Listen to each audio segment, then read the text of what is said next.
I want to help people. I want to do good for other people. What's so bad about that? Nothing. If you do it by your own choice, and if it's not your primary aim in life, and if you don't regard it as a moral virtue. On those conditions, it's fine to help people if you want to. Why can't I think of it as a moral virtue? I mean, can't I take some vows for myself for doing all these good things? Because that would be cannibalism.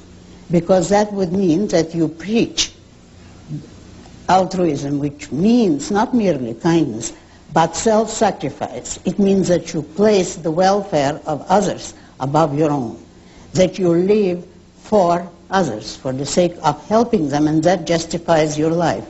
That's immoral, according to my morality.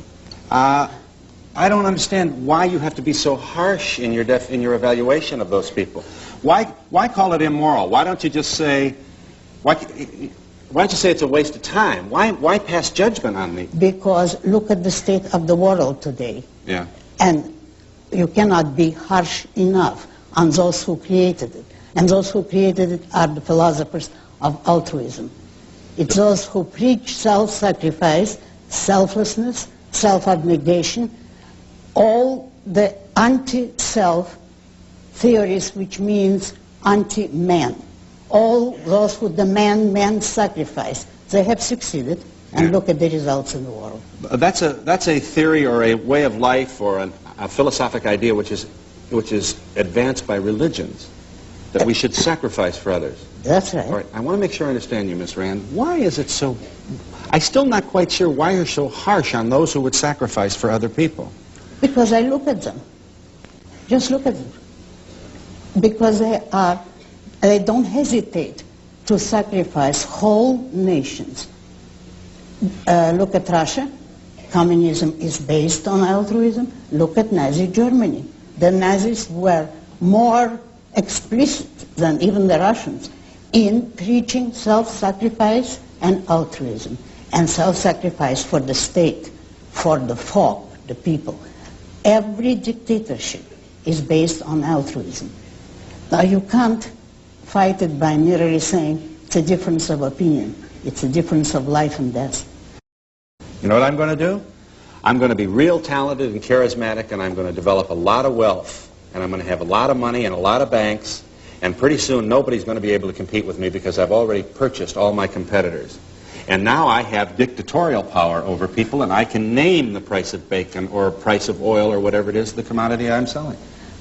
You know, I agree with you that you're very talented and you could accomplish a great deal and already have, but you're talking about the impossible. In a free society, nobody can become a monopolist or a dictator. The system itself, the free market, will destroy you. How do you explain Mobil Oil, Exxon? How do you explain the prices that they're able to charge for it?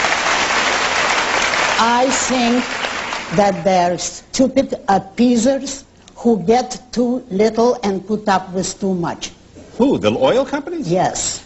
You now, just here you have to let me explain. All right. If President Carter's own policy admits that we need the oil company and that the lack of oil is a serious national crisis, right, which might lead to the stoppage of all industry. If that is what we need, by what right can we tell those men, go ahead and produce what we want, while we're insulting you, while we're trying to control your business, and while we're not leaving you that which you produced? Today, it's crudely obvious. If we need the oil companies, we have only one of two choices. Either we produce oil ourselves, and no government has ever done it or can do it, or we have to accept the oil companies' terms, pay them whatever they can get. The more they get, the more credit to them, because that means the country needs it and pays them. They have produced something needed by the people. And we must say thank you, instead of putting or proposing to put a tax on them in order to give the money to the government who does nothing. If we allow the oil companies to have the power which you say has come to them because we need the oil, it's a question of supply and demand. Yes. So if we approach this laissez-faire, as I think you would like us to, free of government intervention, right, free of all the force and the regulation and the controls which you abhor. Right. All right. Now we've got Mr. Gigantic Oil Baron saying $2.50 a barrel, a gallon. Now here's what happens. The guy, the blue-collar guy who's trying to make a living and feed his kids, can't buy gas for his truck, can't possibly survive in the free marketplace, and suddenly he's on welfare, and he's got to go for a handout, another feature of government that you abhor. You can't have it both ways. But all this is economic fallacies. To begin with, nobody in a free society, now we're talking about a free market, yeah, in which the government doesn't interfere, nobody can become a monopolist. All monopolies are created by a special privilege for government. It's only by an act of government that you can keep competitors out of your field. Therefore, you couldn't become that kind of monopoly. The power you hold as an industrialist is not the power to use force. It's the power of producing something of value. That people want. And it's the people who literally control you, because every purchase is a vote in the favor of some businessmen and in a way against others. It's the public who decides what they want to buy and what they pass up.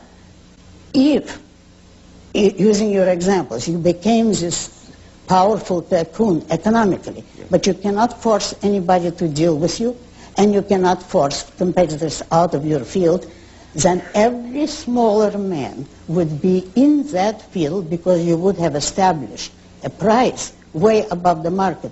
You might last a month, if that. So in other words, if I tried to be Mr. Big and charge outrageously high prices for gasoline, I would go broke in your view, because in your leave them alone and let competition handle it approach to civilization, somebody with a better mousetrap, pardon my mixed metaphor. No, that's a very good one. All right, would come along and undercut me.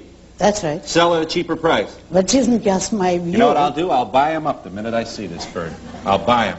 I'll own him on Tuesday. And where will you get your money when you're not I'm already allowed? holding them up for $2.50 a gallon. But they're not paying you. You say they're all going out of business. They've got to get to work. We're married to a petroleum civilization. All right. This has been done, you know. It isn't incidentally just my view. That is history.